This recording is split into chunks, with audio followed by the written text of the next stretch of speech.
have any ideas why people are taking selfie?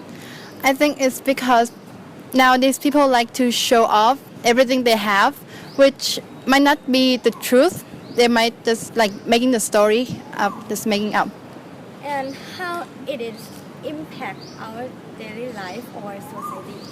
Well, sometimes when people take selfie, they are quite selfish. Sometimes they need the space to take selfie, and no, it's not very appropriate in our society.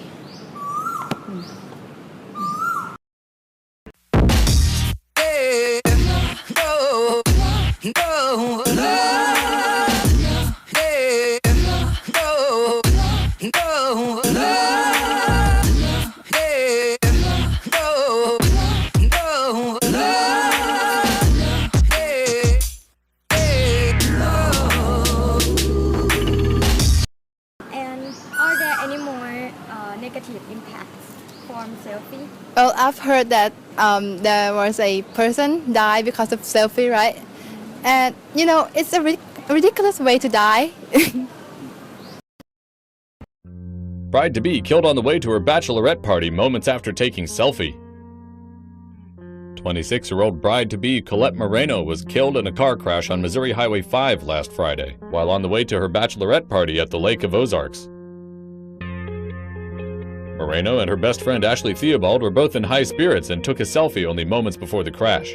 The two got stuck behind a truck, and the fumes from the vehicle were bothering Moreno, who suffers from asthma. The two decided to go around the truck, thinking the road was clear. However, as they tried to pass, a 1999 Dodge Ram was driving down the hill and both vehicles swerved, but the Ram struck the passenger side of the car. Theobald and the driver of the Ram escaped with minor injuries, but Moreno died at the hospital. Moreno was set to marry her fiancé on July 26th. Theobald now faces charges for careless and imprudent driving, but no criminal charges.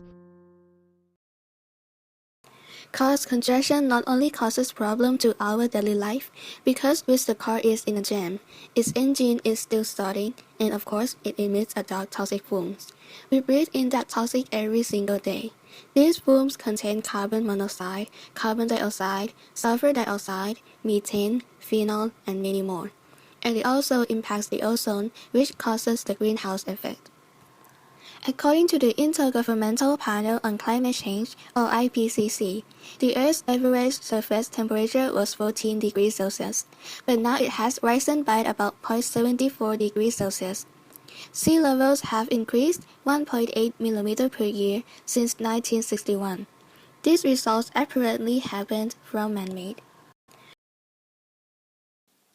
According to Duke University's research, the average people generate almost 2 kilograms of waste per day.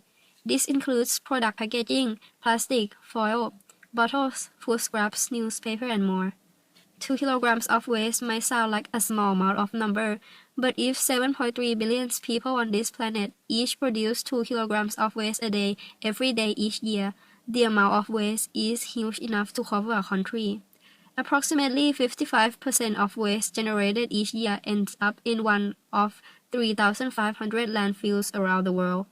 Not only plastic and food are being dumped in these landfills, paints, chemical, electrical waste are also being dumped in here. Some landfills manage to classify the trash before processing it later on. Municipal solid waste landfills are the second largest source of human-related methane emissions, accounting for approximately 22% of these emissions.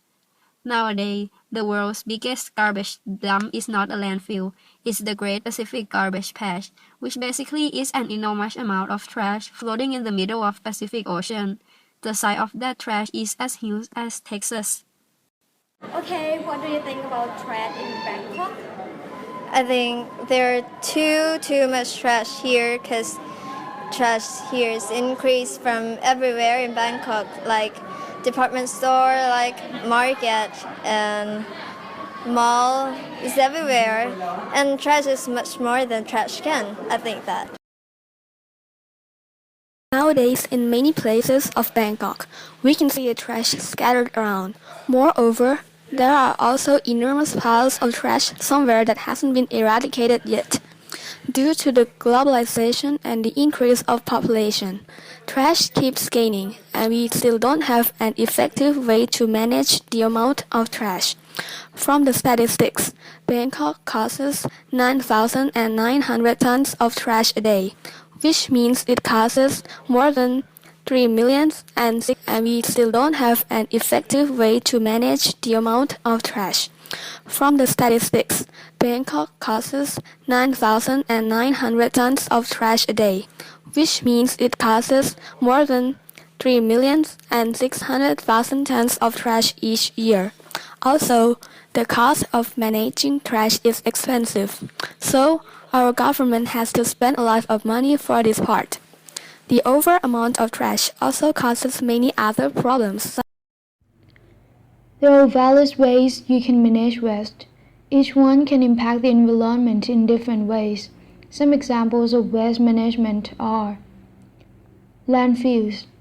This is the most common way to manage waste around the world.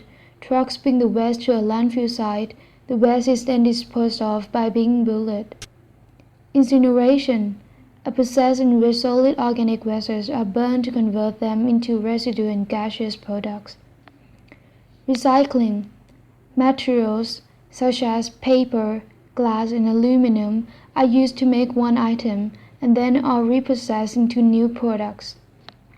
Composting, plant materials, food scraps, and paper products are decomposed into organic matter. Waste to energy. The energy content of waste products can be harnessed directly by using them as a direct combustion fuel, or indirectly by processing them into another type of fuel. From thousands years till now, the world has given humans priceless and infinite resources for humans to survive by generations. But now, people are destroying the world by their own actions. We make the world dirty and polluted. In addition, lots of people ignore this problem. If the world were human too, it would die soon. Is it time to realize that your home and also all people around the world's home has been ruined so much? Is it time to stand up to make things right for the world that gives you everything?